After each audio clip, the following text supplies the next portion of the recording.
Hola, ¿cómo están? Muy buenas a todos. Muchas gracias a los organizadores de este muy importante evento que tiene que ver con la prevención de infecciones asociadas a la atención en la salud. Mi nombre es la doctora Carmen Soria, soy especialista en infectología, así como epidemióloga hospitalaria. Trabajo en Guayaquil, Ecuador, en el Hospital Luis Bernaza, que es un hospital de la Beneficencia, y en la Universidad Católica Santiago de Guayaquil. Espero esta charla sea gustosa para ustedes, así como provechosa.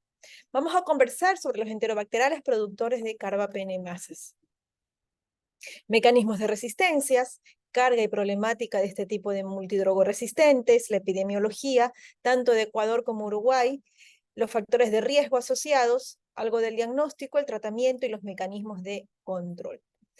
La resistencia, en general, a los beta-lactámicos puede ser de diversas formas. La sobreexpresión de bombas de flujo, modificación de los sitios diana, disminución de la permeabilidad de membranas, modificación enzimática de los antibióticos. Y tal vez esta última es la más importante.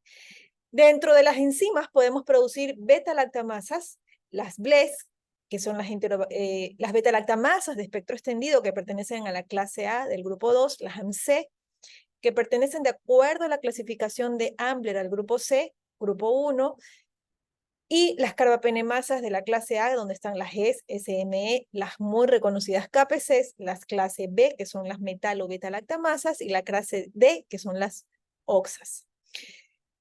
En cuanto al diagnóstico, se puede hacer una confirmación o detección fenotípica por pruebas combinadas de discos, ensayos colorimétricos o ensayos inmunocromatográficos de flujo lateral, así como el MALDI-TOF. Ustedes sabrán, habrán tecnologías mucho más rápidas, otras más específicas, pero también más costosas como el MALDI-TOF.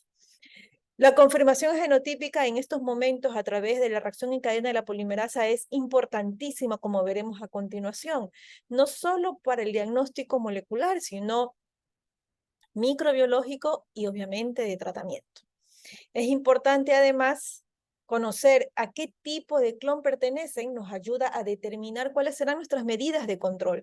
Ahí podemos realizar el PCR para la detección, PFGE, que es la electroforesis de campo pulsado, o el MLST. Como ustedes sabrán, las infecciones asociadas a la atención de la salud son una amenaza mundial. No solamente porque aumentan la mortalidad de los pacientes en un 50%, incluso puede llegar hasta el 80% dependiendo del tipo de resistencia y del microorganismo del que estemos hablando. El aumento de los costos en salud y lamentablemente la resistencia antimicrobiana. Las enterobacterias aparecen a partir del año 96 en Estados Unidos. La primera Klebsiella pneumoniae productora de carbapenemasa de tipo KPC apareció en esa fecha, y de ahí en América del Sur la primera descripción está en Colombia, que es una KPC tipo 2 en el año 2005, en Ecuador una KPC 2 en el año 2010, y de ahí ha sido una extensión global. Los clones a los cuales pertenecen en la mayoría de estas carbapenemasas son LST258. Importantísimo, vamos a ir viendo cómo ha ido cambiando la epidemiología molecular a lo largo de los años. No solamente en toda América, vamos a especificar Ecuador y Uruguay.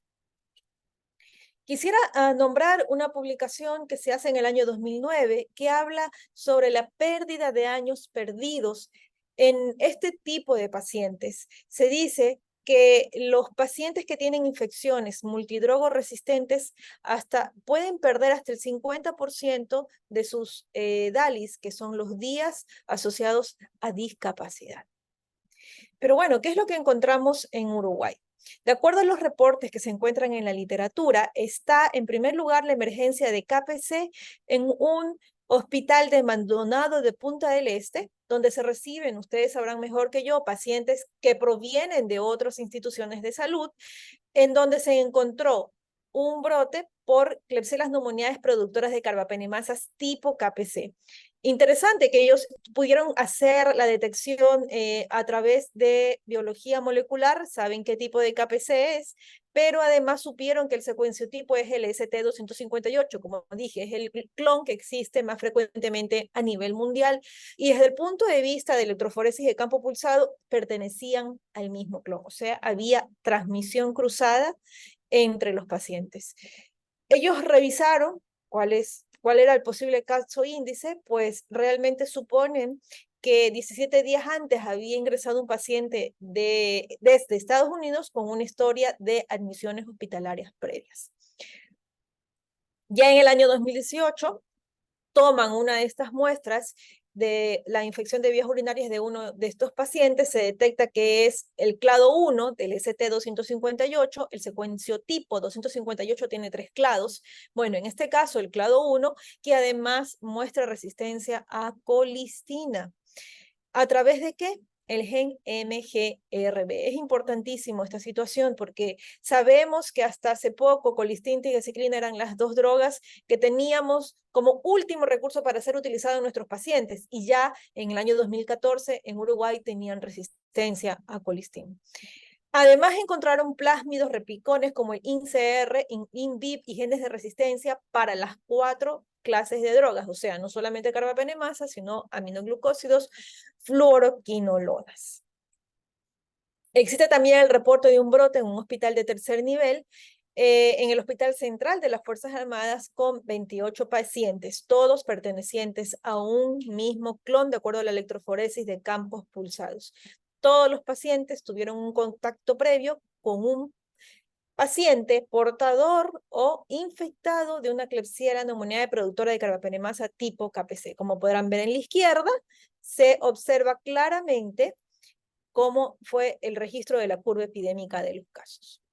Hacia la derecha, se publica en el año 2021 una caracterización de un brote por enterobacteriales productores de carbapenemasas, en donde 12 aislamientos se encontraron en el Hospital de las Clínicas.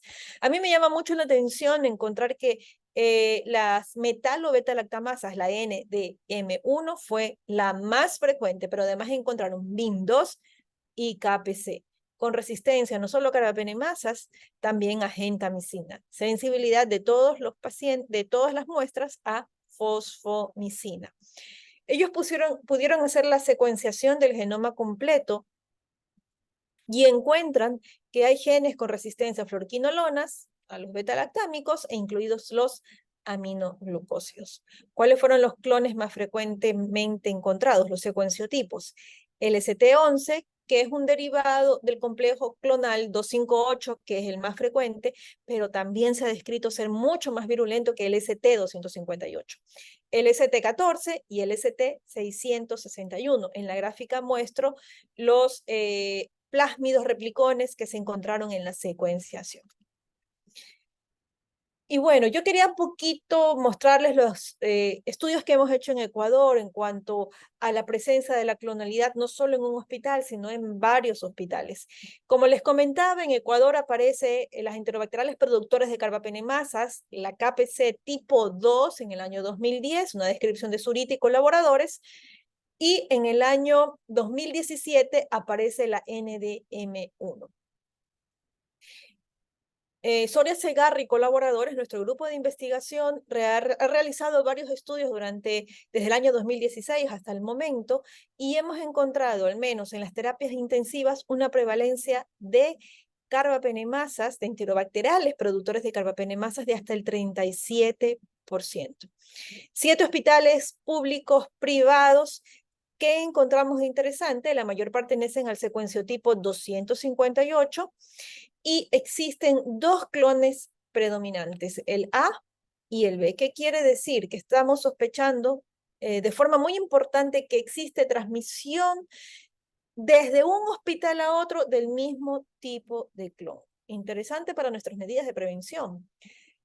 ¿Qué hemos encontrado? Y esta es una publicación del año 2023, la otra que hablaba es del año 2019. Nosotros tenemos muy pocas metalo beta-lactamasas. Lo que está predominando en Ecuador todavía es el gen BLA-KPC, tanto para Klebsiella, para aerógenes, Klebsiella aerógenes, Enterobacter cloacae, y bueno, aquí hay un caso nada más de Escherichia coli. Este fue un trabajo hecho en 3 ciudades, Guayaquil, Quito y Ecuador, así nos da una película un poquito más clara de lo que está pasando en nuestro país. La prevalencia de enterobacteriales productores de carbapenemasas es bastante alta, lamentablemente, pero todavía tenemos el predominio de las BLAS KPC. Y en nuestro trabajo también encontramos diversos tipos de riesgos, de factores de riesgos. Entre estos, los ya conocidos, Apache, el paciente, como decía, transferido, largo estadía en UCI o en el hospital, así como la presencia de fallo renal crónico y quemadura. Esto no existe ninguna diferencia con otras publicaciones, pero lo que yo sí quería acotar, al menos que en Ecuador, la presencia de neumonías asociadas a ventilación mecánica y cirugías están asociadas con este tipo de microorganismos multidrogo resistentes. Con respecto al tratamiento, ¿cuáles son los antibióticos que tenemos en estos momentos a disposición en el comercio? Está ceftolozano tazobactam, ceftazidima avibactam, meropenem barbobactam, imipenem relebactam y cefiderocol. Esta es una diapositiva que ha corrido por muchos lugares. Sabemos que ceftolozano tazobactam tiene actividad contra las BLES y las pseudomonas multidrogo resistentes, ceftazidima avibactam, tanto a BLES como las AMC, como KPCs, no tiene acción contra las metalo beta-lactamasas, y esto es importantísimo considerar, dependiendo del tipo de beta-lactamasa, su utilidad como droga antimicrobiana empírica para en nuestros pacientes en las unidades hospitalarias. Es activa contra OXA y bueno, habría que revisar su sensibilidad contra pseudomonas. Meropenem barbobactam sí es activo contra BLES, AMC, KPCs y pseudomonas, al igual que el imipenem relebactam. En el caso del cefiderocol, sí tiene acción contra metalo beta-lactamasas, contra las OXA 48 y contra Acinetobacter. Por ahí podría ser una buena opción de tratamiento. Hay que recordar que ceftazidima avibactam no tiene acción antianaeróbica, de manera que cuando lo utilizamos para infecciones intraabdominales es necesario combinar ceftazidima avibactam más metronidazol. Y este estudio ha mostrado que la cura clínica en pacientes con infecciones intraabdominales complicadas a los 28 y 35 días de tratamiento es efectiva cuando usa ceftazidima avibactam más metronidazol y lo comparo con meropenem. Otro trabajo, también en infecciones intraabdominales, en donde muestra que imipenem, cilastatina con relebactam tuvieron muy buena respuesta clínica versus el tratamiento que se daba habitualmente, que en este caso podría ser imipenem cilastatina. Ceftolozano tazobactam, como dije, también es otra opción. Esto es un estudio prospectivo, randomizado, doble ciego, fase 2 en adultos hospitalizados. En una población con intención de tratar con cultivo microbiológico, la cura fue del 83.6% versus el 96% de pacientes que recibieron solo meropenem. Entonces, la cura clínica en estos momentos fue o tiene efectos similares cuando yo lo comparo con meropenem. Otra de las drogas que yo puedo utilizar para enterobacteriales productores de carbapenemasas tipo KPC es tigecyclina. Ya esta es una droga muy bastante conocida. Sus efectos adversos también lo son por ahí. Eso hay que considerar como una de las limitaciones del uso de esta droga, pero ha tenido muy buena respuesta cuando lo uso con monoterapia para infecciones intraabdominales complicadas. Existe otra droga también derivada de la tigecyclina, que es la hevaraciclina. También esto es un estudio fase 3 a doble ciego, en donde se comparan 541 pacientes randomizados, en donde se trabajó con hevaraciclina y ertapenem. Y la población en intención a tratar fue del 86.8% para hevaraciclina y el 86.6% en el grupo ertapenem. Y la tasa de cura fue bastante similar. ¿Y qué pasa si tenemos que usar o tenemos bacterias metalo-beta-lactamasas como la NDM? Pues nos quedamos con muchas menos opciones terapéuticas, así que se ha trabajado en el uso de ceftazidima avibactam más Aztreonam en conjunto. Hasta ahora, como veremos en el estudio de la izquierda, publicado en el año 2017, basados en el perfil hidrolítico de las beta-lactamasas, se combina ceftazidima avibactam más Aztreonam. para metalobeta-lactamasas como INP, NDM, también para OXA, para la BLA-CTXM, que es una beta-lactamasa de espectro extendido, y una BLA y las ANC, que encontraron que hubo actividad in vitro para la mayoría de los pacientes, de los aislamientos, perdón, en donde se consideró el uso de los antibióticos combinados, con una reducción de más de 4 logaritmos en las unidades formadoras de colonia. Y de ahí les traigo a colación una publicación de este año, interesante, igual aislamientos en Klebsiella spp y Escherichia coli, la mayoría de ellos, tanto en Klebsiella como E. coli, multidrogo XDR, extremadamente resistente, e incluso pan-drogo resistentes, que se encontró que esta combinación mostró efecto sinérgico del 98.98% en Klebsiella y en el 95% de los aislamientos con Escherichia coli. No traigo diapositiva, pero sí quería comentar es que ceftazidima y Bactam más Astrionan se ha comprobado su uso efectivo cuando se los infunde en el mismo momento. Eso es importantísimo. Se han hecho estudios en qué es mejor, si doy la una o la otra primero, y bueno, saber que el uso combinado al mismo momento de las dos drogas es lo que está indicado en estos momentos. Existen otras nuevas drogas como el cefepime y Bactam, en donde el cefepime tiene una actividad contra el PBP3 y el Sidebactam tiene afinidad contra el PBP2 y esto le confiere actividad sinérgica con el cefepime. Entonces, por ahí puede ser útil para BLES y metalobeta-lactamasas. En el caso del cefepime taninorbactam, el taninorbactam es un inhibidor de las beta-lactamasas in vitro contra BLES y metalobeta-lactamasas y se están ya trabajando en dos estudios, el CERTAN-ITU y el CERTAN-2, para NAB, y se está viendo acción contra BLES, ANC, OXA, metalobeta-lactamasas que incluyen BIN y NDM. Cefepime también podemos utilizar con N-tazobactam, también en estudios, ambos, tanto para beta-lactamasas de clase A, C y D. Y bueno, ¿cuáles son las medidas de control frente a estos microorganismos multiresistentes? Hay que recordar que de acuerdo a la guía del CDC, estas medidas deben ser extrapoladas a los enterobacteriales productores de carbapenemasas y no para los que no producen carbapenemasas. En general, ¿cuáles son las medidas que nos están dando? Vigilancia activa, tener un programa de uso racional de antibióticos, desinfección ambiental, reprocesamiento de equipos, adecuado manejo de heces, higiene de manos, adecuada infraestructura, una adecuada capacidad microbiológica para la detección rápida y oportuna de estos microorganismos y finalmente el baño de los pacientes con clorhexidina. Voy a acotar algunos de ellos. Entonces, cuando yo tengo un brote o tengo ya estos microorganismos, ¿cómo debo iniciar mi plan?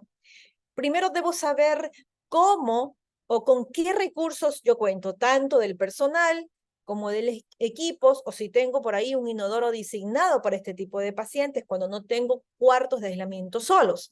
Debo entrenar al personal y tenerlo muy actualizado en cuáles son los riesgos de este tipo de bacterias, las consecuencias de que un paciente incluso porte este microorganismo y el uso de antibióticos. Tener una figura base para saber cuáles son las tendencias y cómo se ha comportado el microorganismo, o sea, tener una vigilancia, lo voy a conversar pronto. Tener detección temprana y efectiva, así como medidas de control en cuanto a disponibilidad de lavabos, higiene de manos, dispensadores o equipo de protección personal. Contar con un diagnóstico adecuado, el transporte de las muestras, recepción de los especímenes, reporte rápido y a tiempo. Contar con un programa de uso racional de antibióticos, tratamiento de infecciones y obviamente lo que les hemos dicho, comunicación efectiva dentro de mi institución o entre hospitales para saber si el paciente que viene transferido a mi unidad o hacia mi institución porta este tipo de microorganismos. Como les contaba, hay que tener una línea base, o sea, saber cuál es mi incidencia o prevalencia de enterobacteriales productores de carbapenemasas. Tener un monitoreo clínico, saber cuántos pacientes son infectados. Habitualmente se lo hace en una tasa de incidencia por 1000 días de hospitalización, si es posible.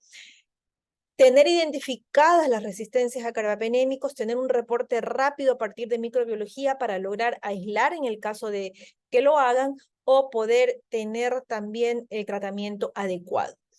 Vigilar la colonización, como les decía, de los enterobacteriales productores de carbapenemasas, y saber si esa colonización precede a infección. ¿Para qué? Para determinar brotes, si hay endemias o pacientes de alto riesgo. ¿Qué son los pacientes de alto riesgo? Son aquellos que tienen una historia de permanencia en un hospital en los últimos 12 meses, que han estado en diálisis o han recibido tratamiento para cáncer en los últimos 12 meses. Historia de portación de enterobacteriales productores de carbapenemasas, o si el paciente ha estado ligado epidemiológicamente a pacientes con enterobacterial productor de carbapenemasa.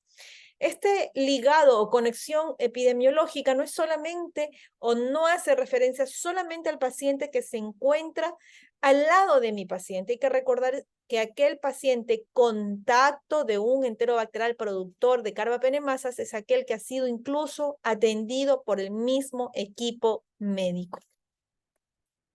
Entonces, al paciente que yo lo sospecho por factores de riesgo, lo he detectado por infección o colonización, lo coloco en un aislamiento de contacto.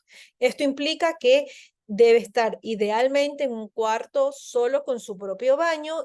Las personas que se pongan en contacto con el paciente deberán realizar higiene de manos antes de colocarse bata y guantes. Entran a la habitación, realizan el procedimiento que deben hacer y obviamente al salir de la habitación se retiran el equipo y se higienizan las manos. Recordar quién va en aislamiento de contacto: el que está infectado, el que está colonizado, o cuando yo tengo un paciente con alto riesgo que viene transferido de otra institución y estoy a la espera de un resultado de un cultivo de vigilancia. El cultivo de vigilancia puede ser a través de hisopados rectales o a través de tomar muestras de sonda vesical. Esto de las sondas vesicales es una recomendación por ahí de la Sociedad Escocesa de Control de Infecciones. No aparece de acuerdo a las normativas del CDC, quienes solamente indican hisopados rectales. No olvidar que hay que educar al personal de salud, educar al familiar, importantísimo, al familiar, y minimizar en lo posible el uso de dispositivos. ¿Qué más tengo que hacer? Pongo al paciente en un cuarto aislado, pero tengo que hacer un cohorte de pacientes, intentar colocar a los pacientes con este tipo de microorganismos juntos y que sean atendidos por el mismo personal. Se ha visto en un estudio cuasi experimental en el Hospital de las Clínicas de Porto Alegre que el cumplimiento de higiene de manos aumenta, disminuyen las infecciones por este tipo de microorganismos, así como las úlceras por presión y caídas, si yo logro colocar al paciente en una unidad con cohorte del personal. Y bueno, hablábamos de la vigilancia de los colonizados. Puedo realizarlo cuando tengo un brote, por ahí en unidades de alta endemia, si es que tengo la presencia de un mismo clon. ¿A quién más? Los pacientes que me vienen transferidos y que tienen alto riesgo de tener un enterobacterial productor de carbapenemasas, o cuando este paciente ha sido contacto de otro paciente con EPC. ¿Cuáles son las definiciones de contactos? Compañeros del mismo cuarto, los que fueron atendidos por el mismo equipo de salud o los que estuvieron presentes en la unidad al mismo tiempo. Se pueden realizar prevalencias puntuales. Habitualmente se hacen prevalencias semanales hasta que el paciente haya sido de alta o haya sido fallecido. Bueno, eso es en cuanto a vigilancia, detección de colonizados y pacientes transferidos de otras unidades. Recordar, importantísimo, que debemos implementar el programa de uso racional de antibióticos, en donde haya un comité que lidere este tema con responsabilidad exclusiva, con trabajo de varios actores, incluido farmacia, microbiología, el control de infecciones, y los directivos del hospital deben tener un plan de acción, de seguimiento y finalmente retroalimentar los resultados hacia las personas implicadas. No voy a hablar mucho más de este tema, yo creo que ustedes lo consideran bien. Además, es un tema que nos llevaría mucho más tiempo. Otra situación a considerar es la limpieza del ambiente. Ahí viene la pregunta de cuánto tiempo persiste un enterobacterial productor de carbapenemasas. La literatura es muy diversa, puede ser 2 horas hasta 24 horas, pero lo que sí hay que estar seguros es que hay que limpiar diariamente, o sea, una limpieza concurrente de las áreas próximas al paciente. Este microorganismo se ha encontrado en lavabos que incluso en muchos brotes han requerido sacar todo el sistema de cañerías para poder controlar el brote, de manera que el lavabo, los baños y los sitios de contacto frecuente, que ya lo conocemos muy bien, debe ser tomado muy en cuenta para la limpieza y desinfección. No colocar dispositivos médicos en la proximidad de los lavabos y recordar siempre realizar desinfección terminal al alta de este tipo de pacientes. No podía faltarnos la medida muy importante, conocida, barata y, entre comillas, fácil de aplicar, que es la higiene de manos. Debe haber monitorización con retroalimentación de resultados. Y como siempre hemos dicho, un clima organizacional que lleve a las personas hacia un solo objetivo, que es disminuir las infecciones asociadas a la atención de la salud y finalmente la presencia de microorganismos multiresistentes. Entonces, más allá de la medida, limpieza, desinfección, uso de antibióticos, otra medida que se ha instaurado como efectiva en reducir bacterias multidrogoresistentes en terapias intensivas es el baño con clorhexidina. Clorhexidina habitualmente al 2%, en donde se aplique desde el cuello hacia abajo, no en heridas abiertas. Es importante considerar que la clorhexidina idealmente debe permanecer en el cuerpo versus aquella que tú enjuagas y lavas. Se ha visto un mejor efecto en aquella que permanece en el cuerpo, los llamados baños secos. Disminuyen de manera más permanente el microorganismo. Este es un trabajo en donde se ve que la carga de enterobacteriales productores de carbapenemasas en la piel, en sitios de cuidados prolongados, es efectivo. Entonces, se implementa un bundle de intervención en donde hay un baño diario con esponja y se mide la concentración de clorhexidina en la piel de pacientes KPC positivos. Se cultiva la piel en búsqueda del microorganismo. Hubo diarreas que aumentó el riesgo de colonización en la región inguinal y el baño con clorhexidina redujo la colonización, particularmente cuando las concentraciones fueron mayores a 128 microgramos por mililitro. Y una de las preguntas que más frecuentemente nos hacen es ¿cuándo retirar el aislamiento? Yo aquí puedo hablar de varios trabajos. Este es un estudio realizado en Corea, en donde el 25% de los pacientes con 3 hisopados rectales negativos tuvieron recaídas. Entonces ellos, lo pongo en rojo, concluyen que necesitas 3 cultivos negativos para confirmar el aclaramiento de la aportación. Pero no es realmente así. Existen varias publicaciones en donde se ha visto que la duración de la excreción del enterobacterial productor de carbapenemasas puede llegar a ser hasta de 1 año. Y incluso cuando hablamos de metalobetalactamasas como la NDM1, es conocido. Entonces, si bien es cierto que hay guías tal como la de la Sociedad Escocesa en la que recomiendan 3 hisopados rectales negativos seriados para descontinuar la colonización, la experiencia nuestra, no publicada lamentablemente, es que aquellos pacientes que permanecen en la UCI y que han usado un antimicrobiano, cualquiera que este sea, tienen riesgo de volver a presentar este microorganismo en el hisopado rectal. Nosotros no descontinuamos el aislamiento a pesar de que hayan 3 hisopados rectales negativos, porque hemos visto que después aparece. Hay factores relacionados también con colonización persistente, como es el uso de fluoroquinolonas, transferencia de otra unidad y menos de 3 meses de aislamiento. Hay que recordar que no es necesario retrasar el alta de un paciente infectado una vez que se haya resuelto la infección, aun si el paciente está colonizado. Y hay que mantener una buena comunicación con la familia, cuidadores, médicos de familia para evitar la ansiedad, confusión o incluso malos entendidos.